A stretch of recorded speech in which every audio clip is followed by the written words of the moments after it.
अस्सलामुअलैकुम औज़ुबिल्लाहिमिनश्शैतानिर्रजीम बिस्मिल्लाहिर्रहमानिर्रहीम। तो आज हमारे पास MTH 401 का लेक्चर नंबर 26 है। लेक्चर नंबर 25 की मैंने खुद ही वीडियो नहीं बनाई क्योंकि वो इतना इंपॉर्टेंट नहीं था। ठीक है, और लेक्चर नंबर 26 में हमारे पास कॉशी यूलर इक्वेशन आ जाती है। उसका आपने वो इक्वेशन आपने अच्छी तरह से याद कर लेनी है। एक इक्वेशन आपके पास होमोजीनियस और एक नॉन होमोजीनियस है। होमोजीनियस जिसमें हमारे पास ज़ीरो के बराबर इक्वेशन हो, और नॉन होमोजीनियस जिसमें हमारे पास इक्वेशन में इस तरफ जो है राइट हैंड साइड पे कोई ना कोई इक्वेशन आ जाती है। ठीक है, कोई फॉर्म इक्वेशन मतलब कि कोई आपके पास यहाँ पर वैल्यू आ जाती है। ठीक है, ज़ीरो नहीं होना चाहिए। तो बिल्कुल एज इट इज़ सेम उसी तरह जैसे हमने लेक्चर नंबर 23 और 24 में प्रैक्टिस की थी। यहाँ पर हमारे पास क्या होता है कि जो y है उसको हमने xm के बराबर कहना होता है। ठीक है, अब कोई आपको क्वेश्चन दिया जाए, वो कहा जाए कि यूलर जो कॉशी यूलर इक्वेशन है उसको आप फाइंड करें, तो आपने y को xm के बराबर कर देना है। और फिर जब dy/dx में जब आप उसका डिफ्रेंसिएशन लेते हैं तो m(x)m-1 मतलब पावर में से एक कम। फिर जब उसका डबल डिफ्रेंसिएशन लेते हैं तो पावर में से एक कम, तो आपके पास ये डबल डिफ्रेंसिएशन का आंसर आ जाता है। फिर जब आपके पास ये वैल्यूज़ निकल आती हैं, इन वैल्यूज़ को आपने ऊपर इक्वेशन में पुट कर देना है। इक्वेशन में पुट करने के बाद जो कॉमन होगा आपने कॉमन निकालना है, और कॉमन निकालने के बाद जो इक्वेशन ब्रैकेट में आंसर आता है उस आंसर को आपने इक्वल्स टू ज़ीरो रखना है। ठीक है, या तो आपने इसको खोल के लिखना है तो आप इसको खोल के लिख लें, या तो अगर आपने इसको बंद करके लिखना है तो आप इसको बंद करके लिख लें। ठीक है, हमने यहाँ पर मज़ीद सॉल्व किया तो ये भी आ रहा है। ठीक है,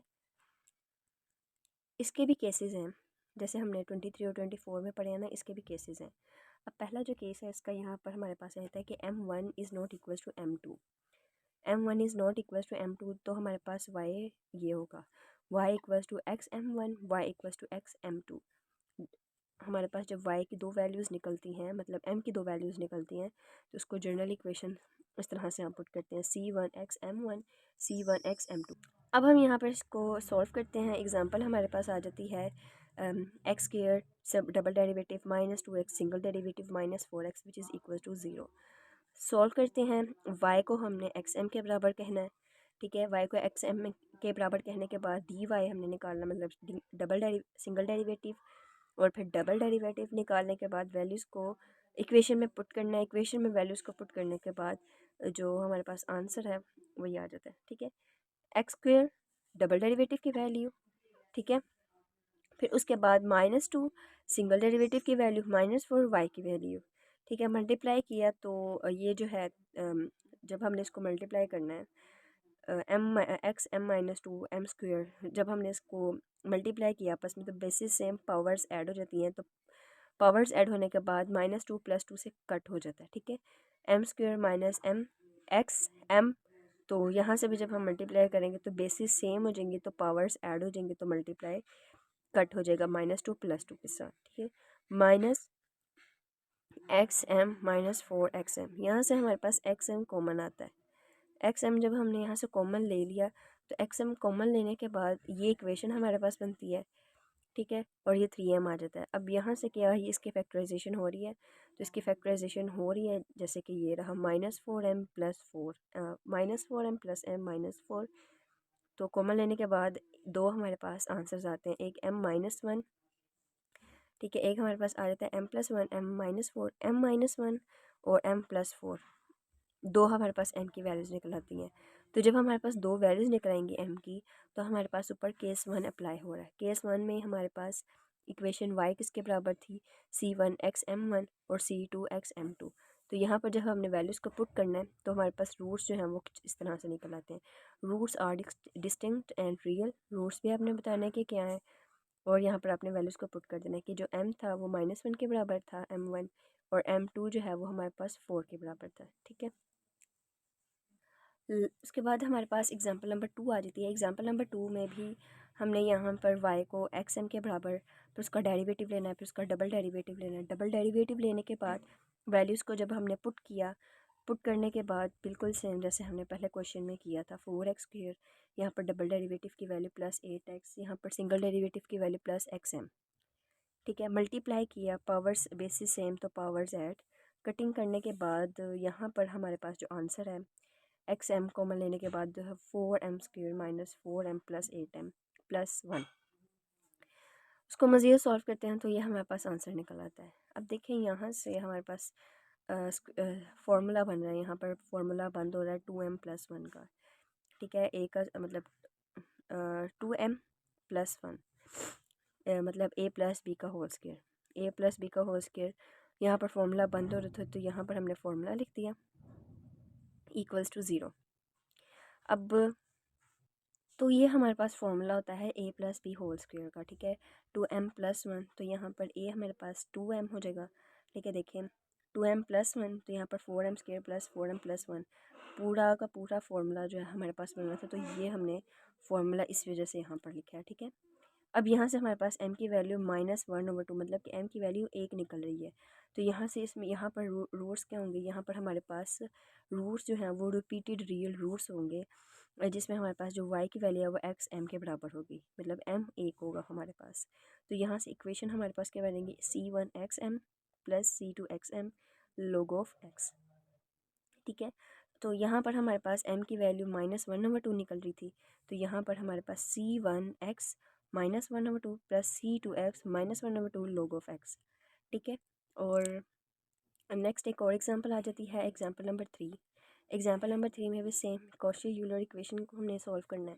तो y = xm, double derivative single derivative लेने के बाद जब हमने वैल्यूज़ को इक्वेशन में पुट किया तो कुछ इस तरह से आ रही है वैल्यू, ठीक है।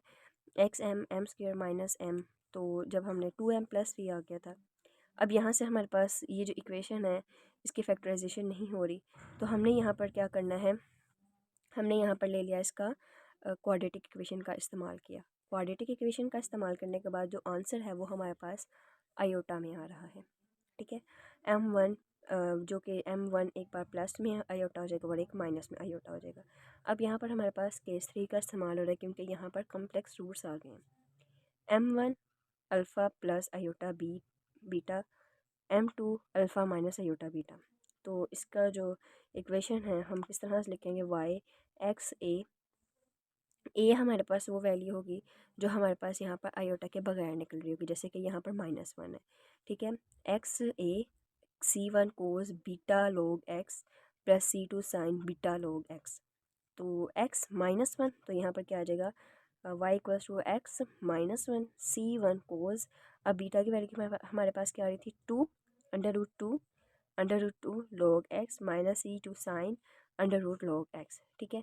तो ये आपके पास यहाँ पर माइनस क्यों आया, क्योंकि यहाँ पर माइनस था, ठीक है, ठीक है, इस वजह से यहाँ पर माइनस आया। ओके, उसके बाद हमारे पास जो नेक्स्ट एग्जांपल आ जाती है वो आ रही है नॉन होमोजेनियस इक्वेशन के लिए। हम यहाँ पर क्या करते हैं, अब यहाँ से आपके पास वॉक्सिन का जो फॉर्मूला है वो भी इस्तेमाल होगा, ठीक है, उसको आपने अच्छी तरह से देख लेना है। अब नॉन होमोजेनियस इक्वेशन जो कि जहाँ पर ज़ीरो नहीं होता उसको हम नॉन होमोजेनियस इक्वेशन कहते हैं, ठीक है जी। तो अब यहाँ पर एग्जांपल आ जाती है हमारे पास नॉन होमोजेनियस इक्वेशन की। ये आपकी एग्जांपल इसी तरह से बुक में दी गई है और यहाँ पर m की वैल्यू भी आपको बताई गई है कि m की वैल्यू जो है वो 1 3 है, जिसमें y की जो इक्वेशन है वो हमारे पास c1x + c2x3। अब जब हमारे पास कोशी यूलर में हमारे पास नॉन होमोजेनियस इक्वेशन आ जाती है तो हम उसको रॉन्क्सियन के फॉर्मूले से इस्तेमाल करते हैं, ठीक है। उसको हमने देखना है जिसमें जो यहाँ पर जो पर्टिकुलर इक्वेशन है उसमें हमारे पास yp = u1y1 + u2y2 कि इसमें होता है कोशी यूलर इक्वेशन में रॉन्क्सियन का इस्तेमाल इस तरह से होता है नॉन होमोजेनियस इक्वेशन में। अब जो u1 है वो हमारे पास w1/w, u2 जो है वो w2/w के बराबर है। अब इसमें जो w1 जो है जिसमें हमारे पास जो w1 है जिसमें हमारे पास सबसे जो पहले हम डिटर्मिनेंट लेते हैं 0 ऊपर नीचे फंक्शन, फिर y2, फिर उसका डेरिवेटिव w2 में यहाँ पर y1 आता है और फिर हमारे पास 0 ओवर फंक्शन आ जाता है, ठीक है। अब यहाँ पर हमारे पास फंक्शन किस तरह से हम निकालेंगे, फ़ंक्शन निकालने के लिए जो हमारे पास फंक्शन दिया गया है उसको हमने सिंपल फॉर्म में लेके जाना है, ठीक है। यहाँ पर जो x के साथ वैल्यू मतलब y के साथ जो डबल डेरिवेटिव के साथ जो वैल्यू थी उसको हमने ख़त्म करना है। तो उसको ख़त्म करने के लिए हमने यहाँ पर x² के साथ डिवाइड कर दिया। जब x² से कट हो जाएगा तो डबल डेरिवेटिव y का आ जाएगा -3, जब x से कट हो जाएगा 3/x derivative of y + 3/x y। अब एक्स स्क्वायर के साथ यहाँ पे जब हमने डिवाइड किया तो यहाँ पर 2x2 निकल आता है। तो फंक्शन हमारे पास जो आ गया यहाँ पर वो 2x2 निकल आया, ठीक है। अब यहाँ से हमने जब फंक्शन लिख लिया तो y1 और y2 की वैल्यूज़ यहाँ पर कहाँ से आई हैं, जो फंक्शन में हमने ऊपर y की वैल्यूज़ निकाली थी ना, c1x c2x3, ये वाली। यहाँ से हमारे पास y1 जो है वो हमारे पास x है और y2 हमारे पास x³ है। अब इन वैल्यूज़ को जब हमने रॉन्क्सियन में पुट करना है ना, w में, w1 तो हमने देख लिया, w2 भी देख लिया था हमने, हमारे पास किसके बराबर है। अब जो w है ना, ये वाला जो w है, ये w हमारे पास x1 मतलब y1 y2 और नीचे उनका डेरिवेटिव है, ठीक है। तो w हमारे पास यहाँ पर किसके बराबर है, y1 y2 और y1 का डेरिवेटिव और यहाँ पर y2 का डेरिवेटिव है, ठीक है। तो जब हमारे पास y1 x है और x कांस्टेंट है, कांस्टेंट का x वेरिएबल है सॉरी, और वेरिएबल का डेरिवेटिव 1 होता है, ठीक है। मतलब कि कैसे हम कर रहे हैं इसको, dx ओवर x, तो इसका डेरिवेटिव हमारे पास 1 आ जाएगा ना। तो x का यहाँ पर डेरिवेटिव हमारे पास क्या होगा 1, और x³ का डेरिवेटिव कांस्टेंट पहले और x³ हमारे पास यहाँ पर आ जाएगा, ठीक है। यहाँ पर x2 आता है, पावर पावर में से एक कम, और फिर आगे x का डेरिवेटिव जब हम लेते हैं, ठीक है, और इसको सॉल्व करते हैं तो हमारे पास 2x³ आ जाता है, ठीक है, x³ और फिर ये 3x³ आ जाता है, ठीक है। और फिर हमारे पास जब हम इसको दोबारा से सिंप्लीफाई करते हैं तो मतलब x³ माइनस 3x² में से जब हम माइनस करते हैं, मतलब x³ माइनस 3x³ में से जब हम माइनस करते हैं तो हमारे पास 2x³ निकल आता है। करके देखती हूँ, मैं आपको दिखा भी देती हूँ करके एक बार। देखिए यहाँ पर जब हम x स्क्वायर को x के साथ मल्टीप्लाई करेंगे, ठीक है, तो ये हमारे पास 3x³ बन जाएगा माइनस, और फिर उसके बाद ये हमारे पास x³ हो जाता है, तो ये हमारे पास 2x³ आंसर आ जाता है इसका, ठीक है। अब इसी तरह से हमारे पास w1 जो है, w1 में हमारे पास पहले 0 और नीचे फंक्शन, फिर यहाँ पर y2 और फिर उसका डेरिवेटिव, ठीक है।